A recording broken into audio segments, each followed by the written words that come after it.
la idea de que el corredor no tiene facultades o que es un fedatario como de segunda clase, ¿no? Qué interesante, estimado. ¿Qué tal, estimados amigos? ¿Cómo están? Es un gusto para mí saludarlos. En el nombre del juego jurídico les damos la bienvenida a un nuevo programa y en esta ocasión retomando un tema que platicamos y que les gustó mucho, que fue el tema de la figura del corredor público. En esta ocasión va a ser la figura del corredor público parte 2.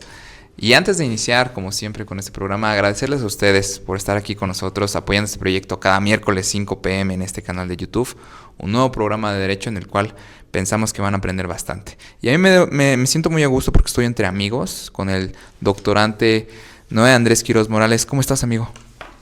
Bien, buenas tardes, amigo. Te digo, cada vez que no te contesto el saludo ya me regañan por allá, así que lo hago, no es mala educación, es la confianza, creo que se da entre nosotros.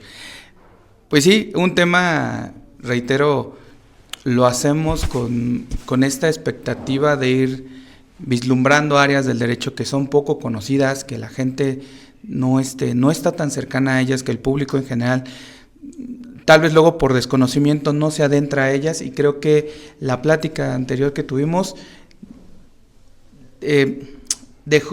no solamente dejó muchos puntos claros, sino quitó muchas dudas, y derivado de sus comentarios, de lo que nos llegaron a comentar personalmente algunas personas y lo que dejaron en los comentarios en redes sociales, consideramos que es muy importante retomar este tema y ahondar nuevamente en clarificar algunos puntos importantes, y por eso hoy otra vez tenemos al Corredor Público 42 de la Ciudad de México, el licenciado Cervantes Andrade. Licenciado, buenas tardes, ¿cómo está? Buenas tardes, Noé, buenas tardes, Gamaliel. Pues bien, aquí agradecido de volver a platicar sobre este tema de la correduría pública, que en el programa pasado decía Gamaliel que no se enseña en las universidades. Yo tuve la oportunidad en su momento de que en la Universidad del Valle de México, en el campus que está ahí en Constituyentes, se abriera la materia porque consideraron que era importante y me escogieron a mí en ese momento para que yo le impartiera, porque decían que existía la materia de derecho notarial, pero no existía nada que se hablara del derecho de correduría pública, ¿no? Y creo que son muy pocas o escasas, si es que todavía queda alguna universidad que hable y trate la materia. Pues, estimado corredor, es un gusto nuevamente tenerlos por acá. Nosotros lo consideramos como un amigo del programa y ojalá que a lo mejor no se quede en parte 2, sino en parte 3 y partes las que sean necesarias. Y bueno, estimados amigos, para quien no conoce al corredor, es licenciado en Derecho por la Universidad Iberoamericana y toda su vida se ha dedicado a la correduría pública. Entonces, ¿quién mejor para hablarnos sobre este tema de la figura del corredor público que un corredor público de la Ciudad de México? Ahora bien, un poquito dando antecedentes, en el programa pasado lo invitamos a verlo, vamos a dejar aquí el link en comentarios. Hablamos de generalidades de la figura del corredor público. Es decir, hablamos sobre qué es el corredor público, qué lo diferencia del notario, cuáles son sus funciones, incluso platicamos de qué era lo necesario si alguien quería ser corredor. Y finalmente ahí tocamos un poquito el tema de la fe pública, que vamos a abundar todavía más en este programa, ¿no? Entonces, ya dando ese preámbulo, estimado corredor, pues vamos a continuar con esta plática tan interesante. Uh-huh. Y una de las preguntas que quedó un poquito en el tintero, sí, y que me gustaría retomar aquí, siéntase libre de explayarse, es el tema de la fe pública y la fe de hechos. ¿Puede el corredor público dar fe de hechos como lo hace un notario o solamente en supuestos específicos? ¿Por qué? Porque sabemos y lo hemos visto, nosotros conocemos el trabajo del corredor público impecable, que lo buscan mucho para fe de hechos, ¿no? Lo buscan mucho el licenciado, a veces hasta de manera urgente, ¿no? Lo hemos visto que a veces de manera urgente le piden fe de hechos. Esta fe de hechos se puede realizar, es lo mismo, la puede realizar de forma igual un notario, hay actos específicos que lo hace un corredor. Cuéntenos, adelante. Fíjate que qué interesante. Primero me voy a ir a la parte jurídica, ¿no? Siendo cualquier cosa que esté relacionada con el comercio, con la cuestión mercantil, dar fe de hechos es exactamente igual para un notario que para un corredor. ¿En qué consistiría la fe de hechos? En dar certeza y seguridad de algo que está sucediendo, pero de algo que yo puedo apreciar con mis sentidos. Fíjate qué interesante. Porque ya le pasa a los notarios y a los corredores, en eso estamos igual, ¿no? Donde a veces no basta el instrumento donde das fe de hechos, ¿no? Si yo llego y digo aquí, me estuviera alguien pidiendo que diera fe de hechos y pongo aquí, está presente el licenciado Gamaliel Domínguez Hernández, el licenciado Noé Quiroz Morales, ¿no? Probablemente alguien me diga, oye, pero ¿y tomaste fotos de que estabas ahí?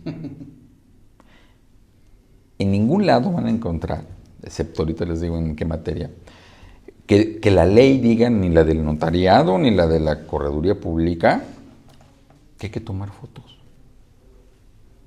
Pero hemos llegado al absurdo de que de repente alguien diga algo contrario y con eso digan, pues es que el señor no estuvo. Y pues la fe pública da certeza, veracidad, seguridad, ¿no? Ahora, en la práctica, antes de entrar, ¿qué pasa? La verdad, a la mayoría de los fedatarios, y específicamente a los notarios, pues les da una flojera inmensa ir a dar fe de hechos de no sé qué. Pero tienen también su razón, ¿eh? Yo voy a decirte, creo que en ocasiones los notarios están rebasados en su trabajo, en lo que estás haciendo.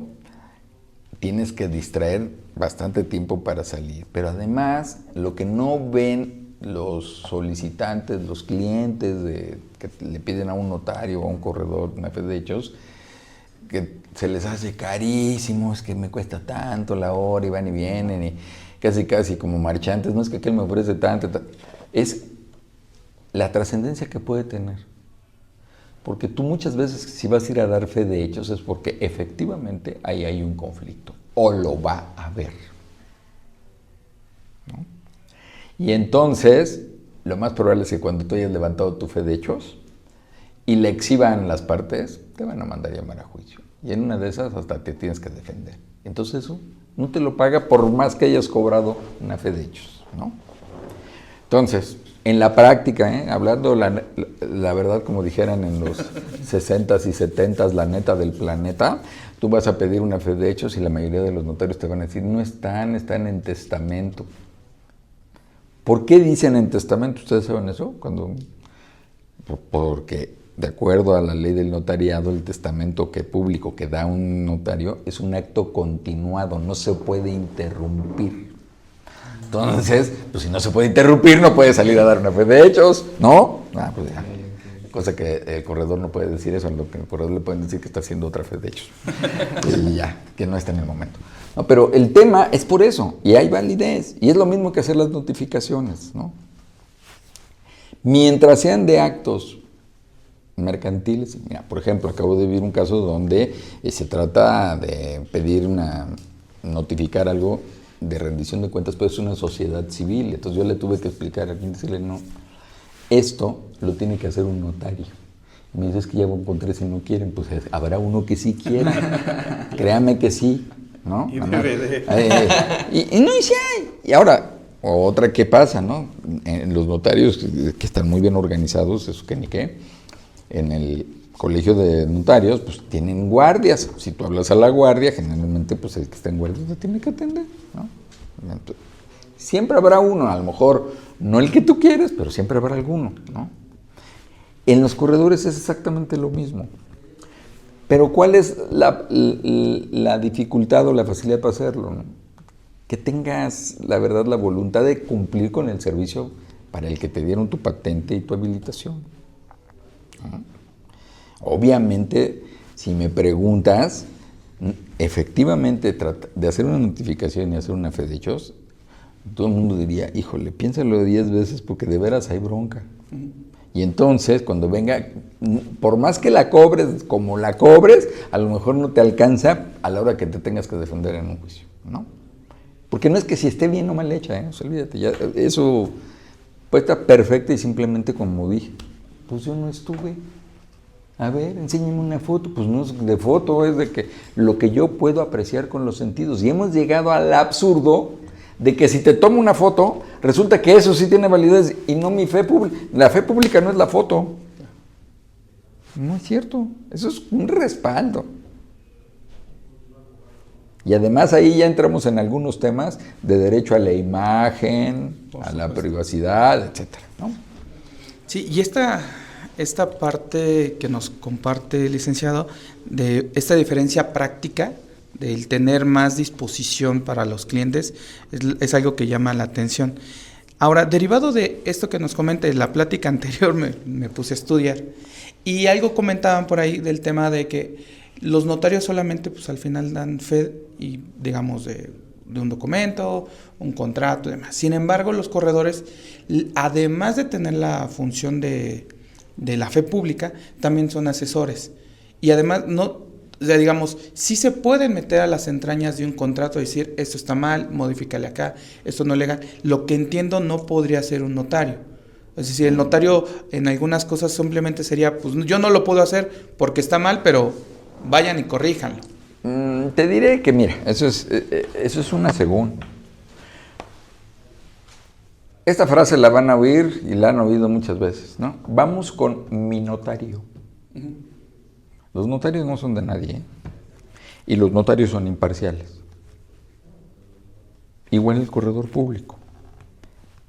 Caramba. Y el notario tiene la obligación de ser un asesor jurídico de las partes. Sí. Lo que pasa es que generalmente las cosas le llegan a los notarios ya hechas por a veces corrige, ¿no? Pero en estricto sentido, y velo donde se puede observar con claridad que dan una asesoría. Una cosa es que te den un formato para que hagas un testamento y otra que se siente el notario y te diga, no, mire, a ver, platíqueme su caso. No, pues que quiero hacer esto. No, mire, yo le sugiero que mejor así, así, así, ¿no? O sea, no que va a determinar la voluntad de la persona, no, pero sí asesorarlo en qué puede ser lo mejor, cómo lo puede hacer, etcétera, etcétera. Lo mismo se puede hacer en cualquier materia. Inclusive, fíjate, en la ley de notaría existía que podían ser árbitros, y pocos notarios lo observaban eso. O sea, pero el tema que es, cuando te dicen que puedes ser asesor de un comerciante, lo ven como una parte donde si llega una empresa y dice, oiga, quiero que me asesore de cómo tengo que hacer esto. Oiga, curiosamente, todo lo que usted me asesoró lo voy a ir a hacer con un notario, el acta, ese es otro rollo, ¿no? Ahora, digo, técnicamente pues se supone que tienes todas las facultades para llevarlo así, pero bueno, ok. Pero es que un poco, porque en la materia de comercio, en la mediación, en el momento preciso, pues tienes que asesorar. Además, la figura del corredor está pensada no para que esté estrictamente sentado en su oficina, en su escritorio, no, sino porque tiene que tener agilidad de moverse, porque si hay que ir a ver no sé qué mercancías, etcétera, ¿no? Claro. Pero aquí hago una acotación. En materia de comercio exterior, para cuando les van a dar una autorización a las IMEX, a las maquiladoras así de importación temporal, sí hay un, digamos, llamémosle instructivo, orden muy precisas, que cuando la Secretaría de Economía y Dirección de Comercio Exterior decidió ya no usar inspectores para esto, sino que podían hacerlo corredores, creó un padrón, según eso, con una capacitación para que tú des fe de las cosas que hay que debe cumplir una IMEX. Y entre esas, ahí sí pide una memoria fotográfica. Okay. Y fíjate, en ese tema había notarios que lo hacían. Y actualmente la Secretaría no acepta más que a los del padrón de corredores. Hablando en práctica real y jurídica. Número uno, me parece absurdo que siendo el corredor público perito en materia mercantil, en comercio exterior, le pidan que esté con una capacitación X y con un padrón específico que te permita hacerlo. Si no, no puedes. Y número 2, que lo restrinjan a corredores. Alguien de mi gremio diría, ¡ay, qué poca! No, me refiero porque justo eso es lo que uno no debe de permitir.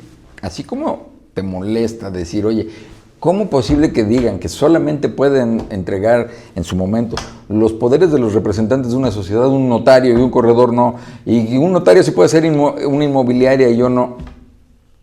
Pues es lo mismo en esta materia. No debería de ser. Pero es que es mercantil. No, pero como es comercio exterior, ¿y qué? Tu habilitación y la ley dice que cualquier acto de comercio. Pero, por ejemplo, ahí la Dirección de Comercio Exterior se contradice. Porque si tú quieres verificar el domicilio de una de estas IMEX o de un recinto fiscal, etcétera, tiene el criterio de que no puede hacerlo el corredor público porque se trata de un inmueble. Y ahí hay una confusión. Lo que no puede hacer el corredor público son actos jurídicos sobre el inmueble. Ergo, compraventa, renta. No hechos jurídicos. Yo estoy observando que ahí es, ¿no? El notario sí. O sea, de repente tenemos este tipo de criterios en las autoridades que no son concordantes con lo que dice la ley, que crean diferencias, y eso hace que permee a veces la idea de que el corredor no tiene facultades o que es un fedatario como de segunda clase, ¿no? Qué interesante, estimado corredor. Creo que entre más hablamos de este tema, más nos adentramos a sutiles diferencias, ¿no? Pero a la vez entendemos un poquito más la figura del corredor, que si me permite el comentario, el corredor, en resumidas cuentas, tiene mucho campo de acción en actos mercantiles, ¿no? O sea, actos mercantiles, las partes son comerciantes, adelante. Hoy es una fe de hechos, adelante. Pero en temas de actos mercantiles, otras cuestiones para los que nos están escuchando, otras cuestiones civiles, netamente civiles, como un testamento o alguna cuestión netamente civil, es con el notario. Pero para actos mercantiles es con los corredores. A mí me parece sumamente fascinante.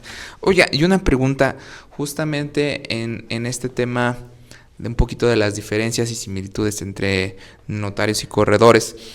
Para los corredores, ¿existe también algún cuerpo colegiado que haya un tipo de control o estar colegiados como en un colegio de corredores? ¿Cómo funciona ahí? Porque, perdón, el comentario, apreciación personal, creo que para los notarios el tema del colegio de notarios es algo que permea mucho, ¿no? Es algo que influye de hecho mucho. Que yo no conozco a fondo la figura del notario, pero se escuchaba mucho en clases pues es que el colegio de notarios es el que va a decidir si vas a ser notario. Así que trata de llevarte bien con todos. No sé si algo así, si sea completamente distinto para aquel ejemplo claro que platicamos en el otro programa o que platicamos detrás de cámaras. Pues a lo mejor uno quiere ser corredor y cuando ve estas cuestiones, hay personas que estudian para ser notario, pero cuando ven ciertas cuestiones de la figura del corredor público dicen, pues a lo mejor mejor me decanto por este tema del corredor público. No sé si existe algún colegio en materia de correduría. Sí, mira, la colegiación en materia de corredor público es obligatoria. Bueno, excepto que no se pueda ver un colegio, ¿verdad? Porque además, debo decirles que cuando esto nació, pues me tocó ver casos donde había estados donde había un corredor, pues no podía haber colegio, ¿verdad? Pero bueno, el tema del colegio de notarios, pues es que es muy conocido, tiene años, tiene muy claras sus reglas, tiene muy avanzado el tema de cómo son sus cuotas, y las cuotas son las que han ido dando la fortaleza más las relaciones de los notarios, de cómo funcionan, ¿no? En el colegio es donde se decide quiénes son los sinodales para ciertos exámenes de oposición, etcétera, etcétera, ¿no? Es esta parte. Pero, y hoy, lo que sí lograron ir haciendo es como unificar criterios. Por ejemplo, el Colegio de la Ciudad de México de Notarios, pues obvio, primero es el que se encarga de venderte los folios, proporcionártelos, que se los pagues, para que tengan una uniformidad todos los folios y cumplan con ciertas medidas de seguridad.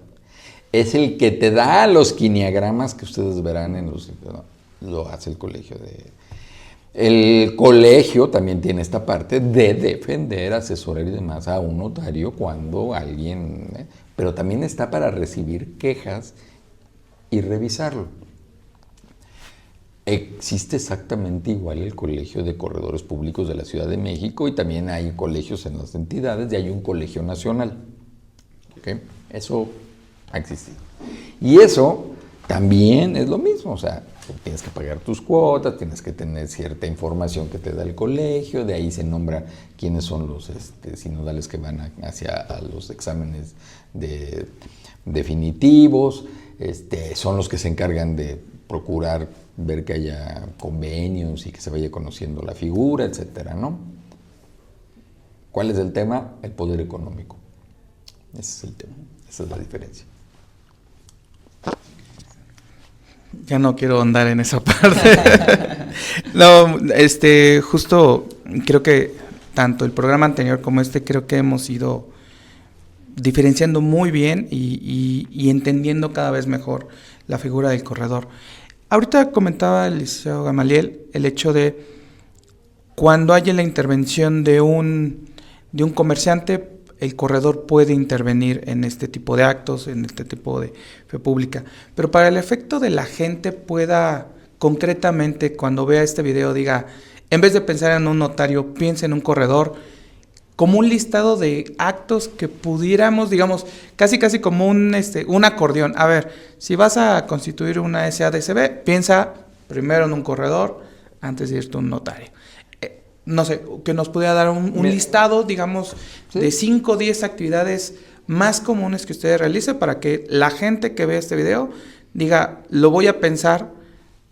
primero voy a pensar en un corredor antes que irme con un notario. Bueno, mira, la verdad es que te voy a decir algo. Número 1,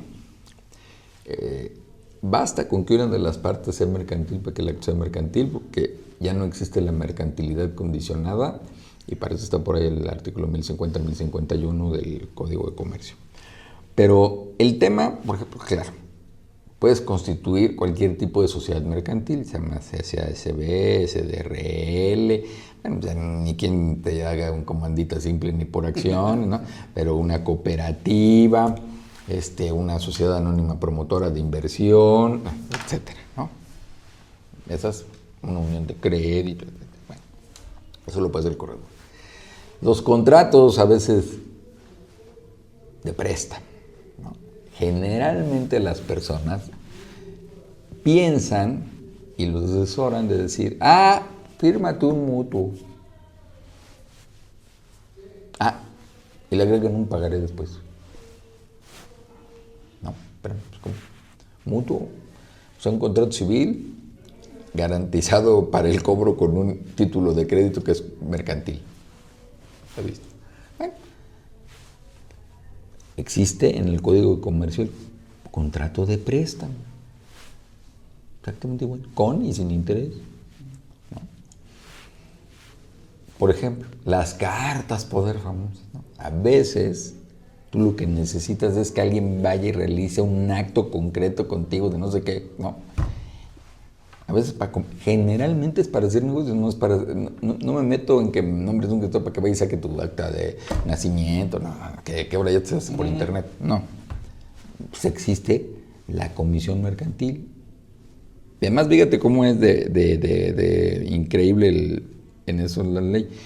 El Código de Comercio habla de la comisión mercantil como mandato, pero es un mandato que ni siquiera exige que esté así dice, en una escritura, porque estaba pensado ahí. O sea, no tiene que estar en una póliza, en una escritura, en un instrumento público. Dice que simplemente una comisión mercantil deberá quedar por escrito antes de que termine. Por escrito, ni siquiera te está pidiendo el... Claro, si vas con el correo, pues... Y hoy, ¿por qué hay actos tan sencillos como, no sé, hiciste una transferencia, te compraste unas computadoras, una tele, parece que no es un contrato mercantil, alquilé, no sé qué, le pagué los servicios a la SADCB que me limpia. Oigan, señor corredor, un favor, ¿me puede sacar copia certificada de este documento, pagaré? ¿O qué cree? Pues me ratifica este contrato. ¿Por qué? Porque hoy, y ustedes que son especialistas en eso de fiscales, se requiere mucho de la fecha cierta. Y a veces, no es que no lo hagan los notarios, sí, te aseguro que lo hagan, si le llevas, sí, pero lo lógico y natural que todo lo que tenga que ver con comercio, pues te lo haga el especialista en materia de comercio. Yo hoy te diría, no porque no haya un conocimiento, no lo hayan estudiado, algunos hoy han estado muy cercanos a eso, pero yo jamás le diría a un abogado, ya no digas un fedatario público, a un abogado, inclusive civilista, si no es especialista en materia familiar, métete a resolver un problema de sucesiones. Pues obvio, en eso los super peritos son los notarios. ¿No? Oye, pues, ¿y por qué no el juez? Pues, sí, hay jueces familiares, ¿eh? Y sin embargo los notarios les corregían la plana a veces. ¿En serio? Les llegaban cosas que a la hora de que, oye, me está pidiendo que haga esto y esto no se puede, ¿no? Estimado corredor, cambiando un poquito de tema, que se me hace muy interesante tocarlo, porque últimamente ha sido muy sonado el tema de los medios digitales, ¿no? Hubo una reforma por ahí a la Ley General de Sociedades Mercantiles donde ya se establecía un poquito el hecho de que se podían llevar a cabo actos de asamblea o algunos actos de comercio, pero ya, digámoslo así, de forma digital, si lo queremos decir de algún modo. Cuéntenos, ¿entra de algún modo, o qué papel juega la figura del corredor público en estos medios digitales como la firma electrónica, contratos electrónicos? ¿Hay algunos avances normativos? O sea, ¿cómo en este mundo tecnológico, que ya vamos para allá, en que la inteligencia artificial, firma electrónica, qué papel juegan ustedes? ¿Se les hacen los procesos más fáciles? ¿Les hacen el proceso más fácil a las partes? ¿No se ocupan tanto? ¿Cómo lo ha visto? Mira, te voy a decir algo. Yo creo que sí vamos hacia allá y sí hay algo que ya en la ley y el reglamento de correduría pública contempla las certificaciones en cuestiones digitales y electrónicas, en dispositivos, etcétera, ¿no? Pero, por ejemplo, aquí hay una cuestión que no es ni de notarios ni de corredores. Existen unas compañías o firmas, como le quieran llamar, PSC, prestadores de servicios de certificación. Y son compañías que se dedican a certificar firmas electrónicas. Brevemente, firmas electrónicas hay muchas, no nada más la del SAT. Y ustedes que son litigantes las deben de saber, tienen la del SAT, la que te pide el Tribunal Fiscal, la que te pide el Tribunal Superior de Justicia de la Ciudad de México, que es casi la que te piden los de la Corte. Pero hay estas compañías que tú puedes hacer tu firma electrónica para firmar un contrato, o un documento o algo en específico. Y estas PSCs lo que hacen es certificar y confirmar que la firma electrónica que Gamaliel hizo en su país es la respalda. Y van a respaldar si no firmó y ahí queda el contrato, que ya son todas estas, ¿no? Eso no es fe pública. Ellos lo único que están diciendo, claro, esta firma la certifico porque la elaboré yo. Yo hice la cadena, y esta cadena la hicimos para Gamaliel Domínguez, para tal contrato, porque mañana la puedes cambiar por otro. Bueno, y ahora ya ven que se usa mucho inclusive para en contratos de formato electrónico como digital, ¿no? Te lo mandan firmado. Y fíjense, cómo se firman muchas veces cosas con el correo electrónico. Ni siquiera con una e-firma, como le llaman, ¿no? Voy a decirte, una vez yo tuve un cliente que agarraron, le mandaron así, imprimió su contrato, lo firmó, lo volvió a escanear, se los mandó y se lo regresaban, no está firmado. Pues sí estaba firmado, pero no estaba firmado electrónicamente, y es lo que no le explicaban. Y lo único que le pedían era, contéstelo, y en ese momento queda firmado. Pues claro que el cliente dijo, ¿qué es eso, no? ¿Cómo que yo quedo firmando si nada más contesté con el correo? Pues sí, yo no veo las firmas, ¿no? Pues no. Claro que vamos para allá. Y aquí ha habido fíjate, este es un tema con el que pelean los corredores y también los notarios. Ahora, en materia mercantil, es poco lo que tienen que ver los notarios de transacciones de ese tipo, que pues están firmando, ¿no? Entonces te dicen, oye, es que se deben certificar. Y llego contigo, ¿y cómo certifico? Pues simplemente porque viene la cadena. Y les voy a poner un ejemplo básico que ustedes conocen. Si tú llegas conmigo con una constancia fiscal de una SADCB, de una sociedad mercantil o de un comerciante. Oiga, quiero una copia certificada de esto. De este, porque ustedes saben que cada vez que sacan una sale algo diferente. Y alguien te diría, ¿y dónde está el original? Ahí está la cadena. Oye, pero tú no viste que la bajaran, ¿no? Pues que le pongan un ganchito. No se necesita. Ahí está la firma. No la vemos así, no, o sea, no es la rúbrica que conocemos, no, ahí está. Sí se ha avanzado en eso y se tendrá que avanzar más. Y creo que el Colegio el Nacional y el de la Ciudad de México ha estado promoviendo, pues porque tiene que haber ciertas reformas. Ejemplo, hoy, de manera digital, un notario en la Ciudad de México, si tú llegas para sacar una copia certificada, va a sacar un iPad, lo va a escanear, y lo que hace que se certifique es un comando de voz del notario. O sea, les costó algunos años lograr el sistema, pero no es nada más de escanear, ahí dice tiene que decir toda la frase ceremonial de que si yo certifico, y pum, y se van los documentos.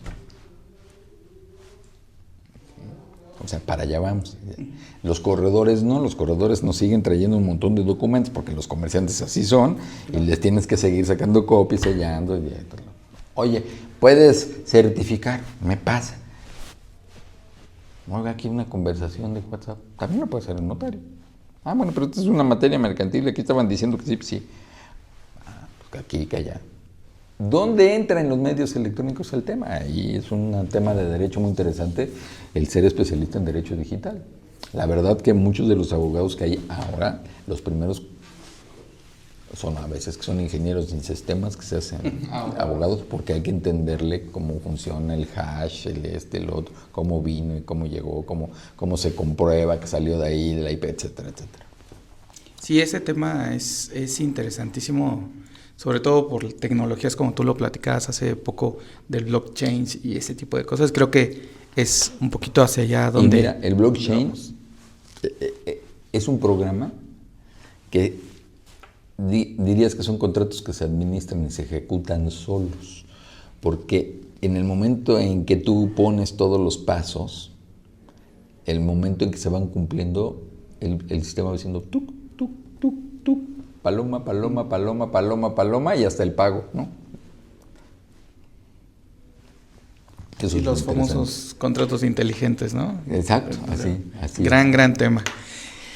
Corredor, de la última plática tuve algunas conversaciones con personas que me decían, bueno, sí, nos dicen que el corredor, el notario, pero pues es que uno no va con el notario porque pues, es un poco accesible luego los costos, ¿no? Tengo la gran intención de certificar, de dar fe, pero me acerco a ellos y los costos son caros.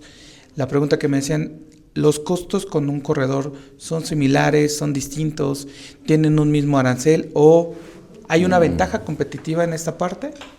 Sí, sin embargo yo te diría que ahí es un tema delicado. Hay una ventaja competitiva por una razón. Los notarios tienen un arancel parejo, según la entidad a la que corresponda, ¿no? Uno es la Ciudad de México, otro el Estado de México, lo que tú quieras, pero sobre todo en la Ciudad de México tienen un arancel. Técnicamente no pueden cobrar arriba del arancel y en estricto sentido también tienen ahí un acuerdo de hasta dónde abajo del arancel, ¿no? La ley de los corredores dice que cada corredor tiene que hacer su propio arancel. Eso precisamente te da esa facultad. O sea, no es que estés haciendo dumping con nadie, ¿no? Pero también tiene una parte perversa. Yo te voy a decir, cuando yo empezaba de corredor y que empezaron estos problemas de notarios y corredores y demás, conocí un par de corredores que dijeron, pues vamos a ir con algún banco y le vamos a ofrecer que nosotros ratificamos todos sus contratos. Y en ese entonces les dijeron, cobramos 50 pesos por contrato. Pues claro, se la quitaron a todos los demás corredores y a todos los notarios y se los pasaron a ellos. O sea, en estricto sentido, hubieras dicho, ¿ya qué hora les da tiempo de leer todos los que te ratifican? No, pero bueno, que es lo mismo que con los notarios en las escrituras y con algunos corredores con los que hacen, no da tiempo. Pero el tema es, ok, si tú te abaratas de esa manera, el tema que se puede oír muy bien para el público, primero no te estás sacando tus costos, pero a lo mejor tiene que ser un volumen inmenso para que salgas, lo cual ya no te da posibilidad de tú leer, saber quién fue, quién no, si sí firmó, o si nada más te los entregan para que tú certifiques, ¿no? Pero la otra se vuelve perverso porque entonces de repente también das la idea de que la fe pública no vale. Y la fe pública tiene un valor en sí misma porque te va a dar certeza jurídica y lo que estás acreditando es que las cuestiones son legales, son veraces, son correctas, son auténticas y que tienen fuerza legal. Y por eso a veces los instrumentos, las pólizas, los primeros testimonios o las escrituras de los primeros testimonios, son instrumentos públicos que tienen prueba plena. Y algunos, dependiendo del que sea, son ejecutables, son como títulos ejecutivos, ¿no? Entonces, eso hace una gran diferencia y eso tiene un valor. Y no se trata porque de repente tú dices, es que es muy caro, ¿no? A veces, fíjate que el honorario no es tan caro como los derechos de registro. Hace poco tuve que hacer una constitución de una sociedad. Te puedo decir que a lo mejor el costo con todo y todo eran como 17, 20 mil pesos. De derechos de registro eran casi 25. Pero tú como cliente dices, ay, ya me salió casi en 50, sí, pero en realidad los 25 y es de derechos. No es nada ni para el notario ni para el corredor, ¿no? Y pues, puedes aclarar, y podrías haber cobrado 10,000, ya se volvieron en 35, pues le cobras 5, se cobraron en 30, o sea, 1,000 para que suene a 25, y de todas maneras te vas a decir, me cobró 25, no es que le estés cobrando. En realidad, sí hay una idea de acercarse, tratar, pero tratar siempre de estar como en el mismo tenor, porque no se trata de tirarte al piso por tirarte al piso para tener clientes, ¿no?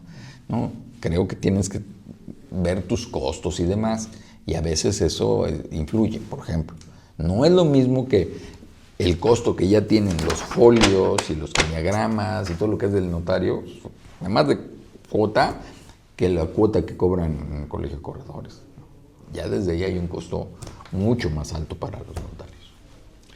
Qué interesante, estimado corredor. Pues ya estamos llegando a la parte final del programa, estimado licenciado. Estamos platicando con el licenciado Héctor Cervantes Andrade, corredor 42 de la Ciudad de México. Y por último, como última pregunta, estimado corredor, respecto de esta figura que hemos dedicado 2 programas a la figura del corredor público, ¿qué ve usted que se podría mejorar? Ya sea a través de una reforma, algo, o ve que la figura está caminando muy bien. Que desde su punto de vista, que toda su vida se ha dedicado a la correduría pública, ¿qué podría mejorar en esta figura? O innovar, si lo queremos decir así. Pues mira, yo creo que fundamentalmente lo que está faltando es sí sería una reforma legal que fuera contundente y clara de lo que puede hacer el corredor. Y tú dirían, pero es que están todas sus funciones. Sí, pero entonces dejas interpretación de las autoridades este tipo de cuestiones como se vale o no se vale, ¿no? Cuando conviene me sirven y cuando no. Entonces, en el momento en que no hay claridad, creas automáticamente por criterios un monopolio. Esto, aunque sea mercantil, pues no lo acepto si no viene de notario.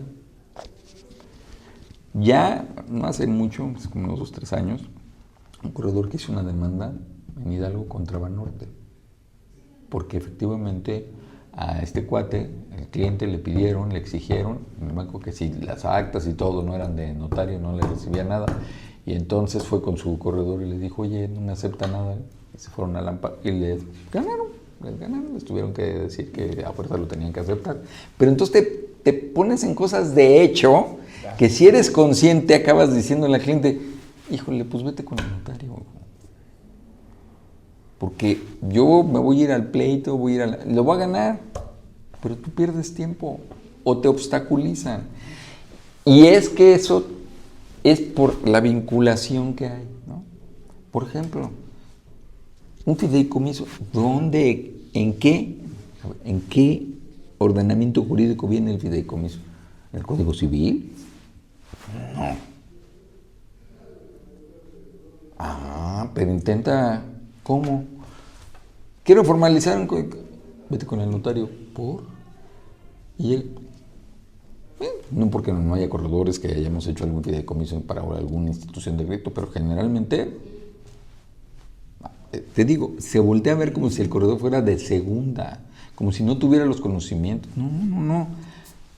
Hay corredores que te aseguro que en materia mercantil en la 40 y las malas que cualquier notario, hasta más, porque eres especialista en esa materia. Digo, por ejemplo, en la Ciudad de México tenemos un corredor que es especialista en arbitraje, es árbitro internacional desde antes de ser corredor. O sea, cosas así, ¿no? Pero el tema creo que lo han dejado entre azul y buenas noches, ¿no? Imagínense que se tardaron, no sé, 13, 15, no sé, en aclarar que podías dar la representación orgánica, algo que es absurdo. O sea, en su momento les pasó a los notarios, por eso digo que todo va y viene y la gente se lo olvida. Llegaban y decían, ¿cómo? Si iban a los juicios, ¿esta acta de asamblea no es válida? Entonces no importaba si era notario o corredor, porque la firmó Gamaliel Domínguez Hernández como delegado especial. ¿Dónde están sus poderes? Oye, el artículo 10 dice, fue materia de juicio demostrar y llegar a la corte a decir, claro que lo puede hacer, porque la ley lo dice. Pues, bueno. Eso, que los notarios se quejaban y les causó, lo tuvieron que poner en la ley. Claro que el delegado especial tiene facultades para hacer, ¿no? Pues es lo mismo. Entonces, ¿a qué te está llevando esto? Que de repente dices, vamos a tener que poner la ley, vamos a tener que llegar al absurdo, que aunque haya en la ley, en el reglamento diga que donde diga notario se entenderá corredor, donde diga protocolo se entenderá que es el archivo de registro del corredor, etcétera, etcétera. Casi ponerlo con manzanas, el corredor, para que se entienda. Me acaba de pasar una notificación que decía, en términos de 2033 del Código Civil Federal, esta notificación dice ante notario. Le digo, sí, pero ¿qué dice? Es una sociedad mercantil con otra, y además se trataba de notificar una cesión de derechos de un contrato de comisión mercantil. Más mercantil que eso. Bueno, ¿qué crees? ¿Qué crees? Le digo, sí, pues es que está aplicado de manera supletoria, porque este artículo que habla de este tipo de notificaciones no existe en el Código de Comercio. Y el artículo 2 del Código de Comercio dice que es supletario el federal, lo puede ser el corredor. ¿Qué crees que pasaba? Que alguien de abogados decía, no, ¿por qué dice notario? Pues sí, pero acá dice que donde... Entonces, ese tipo de cosas, vamos a llegar a algo que digo, tendrías que llegar a reformar la ley de cierta manera que fuera claro. A ver, ejemplo, materia fiscal. ¿La materia fiscal qué es? ¿Civil? ¿Mercantil? ¿Qué es? A la manera en que de repente interpretan las autoridades, tendrías que llegar al absurdo. El notario y el corredor público tendrán facultades para certificar documentos en materia fiscal. Pues son de sociedades mercantiles el ancho. Entonces, pues, es mercantil. que tenga un efecto fiscal de cómo se regula, pero los actos, ¿de dónde viene? ¿De dónde te van a decir que es que el impuesto, que sí, que no? Son actos mercantiles. Y cuando tú vas y exhibes una fe de hechos de que, oye, se pasaron de vivos que no me quieren recibir, si les gusta, te la aceptan, si no les gusta, te sale con que no lo puedes, ¿no? Y ustedes por ahí conocen, ¿no? Y que si las disoluciones y liquidaciones las puede hacer el corredor o no las puede hacer, que nada más el notario. ¿Por? Que porque son poderes. ¿Por? O sea, seguimos increíblemente, a veces, en el pasado. Y este tipo de leyes, a veces el problema es que, honestamente, en la práctica no tenemos la fuerza política como para que haya alguien que se anime, ¿no? Y después enfrentamos otra. La mayoría de las veces, sobre todo en el Senado, encontramos legisladores y senadores que son notarios de licencia en sus entidades federativas. Y todo el rigor que se le pide al corredor es igual en la Ciudad de México que en Tamaulipas, que en Yucatán, y con los notarios no. Y ellos mismos te lo podrían decir, ¿no? No es el mismo rigor ser notario de la Ciudad de México, de a lo mejor de Nuevo León o de Jalisco, inclusive del Estado de México, que ser notario en Oaxaca o en Guanajuato o en Hidalgo, ¿no? Para mí ha sido un deleite la plática anterior, esta. Desafortunadamente el tiempo se nos ha terminado. La verdad, licenciado, le agradezco mucho la claridad de sus ideas, la exposición, incluso la crítica a su propia función y también estas propuestas que genere y que propone para que la gente se acerque más a la correduría. Yo reitero, como la vez pasada, solamente me queda agradecerle su tiempo, su conocimiento, su experiencia que vino a compartir con nosotros y ojalá cada vez más mexicanos y sobre todo comerciantes pues se acercan a la figura del corredor público porque encontrarán un asesor, un buen fedatario público que les va a poder ayudar en muchas otras cosas. La verdad, le agradezco mucho sobre todo y pues bueno, nada más, si quieres dejar algún otro comentario. Ningún comentario adicional, agradeciéndole como siempre, estimado corredor. Es para nosotros un gusto siempre tenerlo aquí en el programa. Y para aquellas personas que tienen alguna actividad comercial y que les gustaría acercarse con usted, ¿dónde lo pueden encontrar, estimado corredor? Pues mira, te digo ahí, tenemos la página de la correduría, que es correduriapublica42cdmx.com. Y pues bueno, el directorio de los corredores ahí se encuentra. Y con mi nombre se me encuentra. Y si pones Correduría Pública 42 de la Ciudad de México aparece, ¿no? Y pues creo que además hay el número suficiente ahorita en la ciudad de corredores que podemos dar el servicio.